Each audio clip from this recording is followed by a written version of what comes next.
السلام عليكم ورحمة الله وبركاته، حبايب قلبي ومتابعين المحترمين، حبايبي عاملين ايه يا حبايب قلبي؟ ألف ألف شكر كل اللي يخش، كل اللي يشارك في القناة، كل اللي يحط لايك. يا رب يبارك لكم، يا رب يسعدكم، يا رب ما تحرم منكم أبدا. المتابعين انتوا مش متابعين والله، انتوا ولادي كلكم، لأن انتوا محترمين، انتوا تشتغلوا على الراس. طبعا يا حبايب قلبي، أنا عايزاكم تقفوا معايا بالله عليكم عشان خاطر القناة، ربنا يكرمنا كده وتتفعل بدل اللي اتقفلت يا حبايب قلبي. انا مش كل مرة هفضل، انا لازم بفكركم عشان خاطر اللي يخش يحط اللايك كده ويشاهد الفيديوهات، وربنا موجود، وان شاء الله ربنا عوض جواد، ان ربنا يعوض علينا بإذن الله، وفرجه قريب، ربنا ما بينساش حد يا حبايب قلبي. وهقول ايه؟ هقول لله الامر من قبل ومن بعد، ربنا موجود يا حبايب. صلوا على النبي يا حبايب قلبي، واذكروا الله، ولا إله إلا الله، وأن سيدنا وحبيب رسول الله. متنساش دعواتنا لشعب فلسطين وغزة. والله يا جماعة ما أنا قادر أتكلم، ربنا اللي يعلم بالواحد.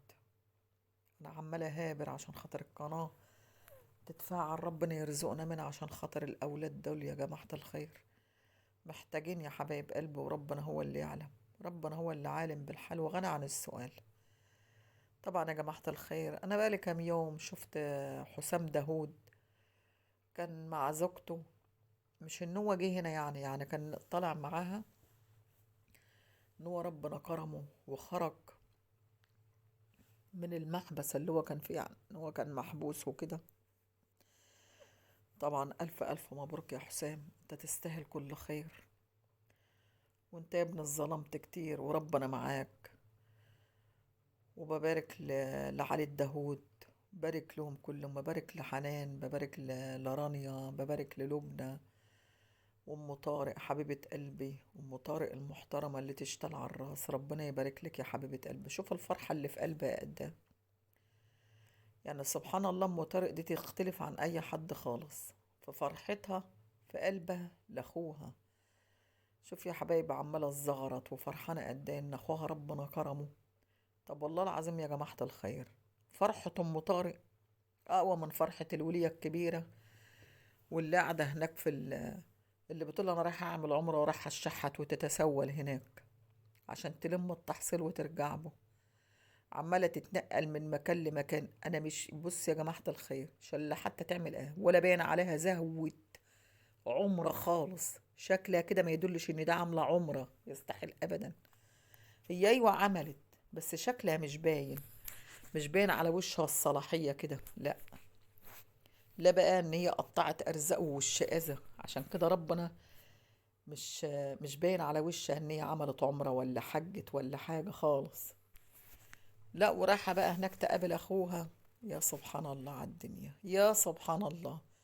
مش عايزة أنا أتكلم في الموضوع ده دلوقتي، أنا كل كلام النهاردة على أم طارق، أم طارق اللي تستاهل كل خير. شوف حلمية فرحانة لأخوها إزاي، لأن حلمية قلبها أبيض، لأن حلمية من جواها مفيش دغانة، مفيش غل. أم طارق جدعة، أم طارق يعني مسلمة أمرها لله.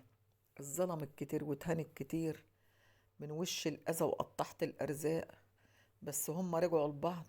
يا جماعة الخير، أنا ماليش دعوة بالصلح خالص، ربنا يصلح حالهم ويروق بالهم، بس أنا ليا دعوة بواحدة، إن هي اللي قفلت لك قناة وهي سببت في قطع عيش أيتام ورزق أيتام.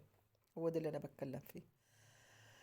طبعا اللي بيني وبين الست دي، يعني أنا مش هسامحها على دنيا ولا آخرة، يطلع يتكلم ويقولوا، وبقول لها برضه حسبنا الله ونعم الوكيل فيها إن شاء الله. ما قاعدة أنا كي زمان عملت بس مباشر كده، والله في واحدة داخلة من المقاطيع اللي عندها، المقاطيع شوط المجور، انتوا اللي انت شحات، امال المعلمة بتاعكم راح تعمل ايه؟ ده ابو الشحاتين وام الشحاتين كلها طلعت شحت وتتسول هناك في السعودية، وعمالة تلم من هنا وتلم من هنا وتلم من هنا. والله انا بستعجب على كده اقسم بالله. طبعا يا حبايب قلبي، انا ببارك لحسام الف الف مبروك، يا رب، يا رب يا ابن عقبال ما ترجع كده لبلدك بالسلامة ان شاء الله يا حسام. وربنا يحضر لك أهل الخير يا ابني ويبعد عنك أهل الويل. اللهم آمين يا رب العالمين. انت تستاهل كل خير وانت الظلمت. وربنا يكرمك يا نورة بتاع السعودية وسهام ويستركم دنيا وآخرة. لا، سهام من العراق. نورة اللي من السعودية. نورة دي يا جماعة تستاهل الخير كله. نورة دي محترمة. نورة دي بنت رجال فعلا. وسهام برضه. طبعا يا حبايب قلب أم طارق تستاهل كل خير. أم طارق دي أقسم بالله العز والهنا كله. لأن هي بصراحة يعني أنا مهما أتكلم أنا مش هوفاها حقها. فيديوهاتها كلها جميلة. شوف يا جماعة الخير، على قد ما اللي حصل من ديك وأذتها كتير وبهدلتها ومطلع عليها لحد الآن اللي يتكلموا عليها، ورغم ده كلها رغم ده كله بس سايبة ولادها برضه وتعزمهم واقفة معاهم ومقضية وجبها على آخر يعني بص يعني مفيش داعي للكلام. عاملة معاهم اللي ما يتعملش. أما نشوف بقى دي لما تيجي هتعمل معاها ايه. اصبر يا جماعة، بكرة نقعد على الحطب ونسمع الزيطة. لأن ده أصلا ما بيكمل لها الصلح. دي لو بيكمل لها الصلح ما كانش تبقى تعمل في اخواتها كده. ما كانش. بالذات أم طارق. على فكرة يا جماعة الخير، حلمية أم الدواهي هم راح واحدة وبيحبوا بعض قوي قوي. ده من زمان يا جماعة الخير يما كان بتروح تصور معاه وكنا بنشوفها. لأن أم طارق جدعة. أم طارق قريبة. عم تسوقي ده محترم. عم تسوقي مفيش زيه أقسم بالله. راجل محترم ويشتغل على الراس. شوفوا فرحتها بأخوها قد ايه. شوفوا الحاجة حنان فرحانة قد ايه بأخوها. يعني حنان فرحانة قوي. أم عبده دي يا جماعة الخير فرحانة قوي بأخواتها وفرحانة بأخوها. وانت يا أم طارق تستاهلي كل خير. تكفي يا جماعة الخير إنها بتصور. لما صورت مع حمادة والله أنا فرحانة. صوري بقى مع لبنى وصورت مع رانيا.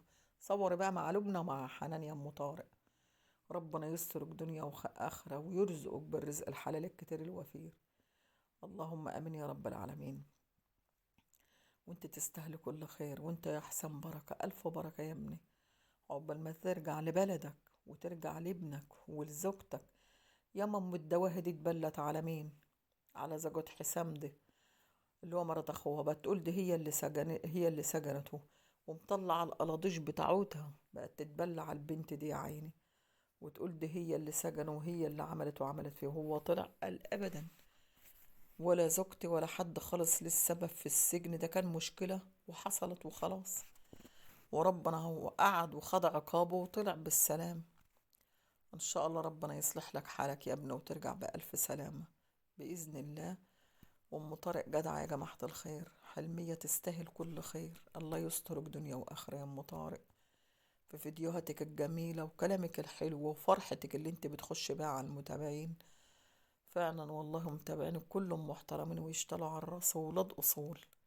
الله يبارك لك يا رب. الله يسعدك حبايب قلبي ومتابعيني.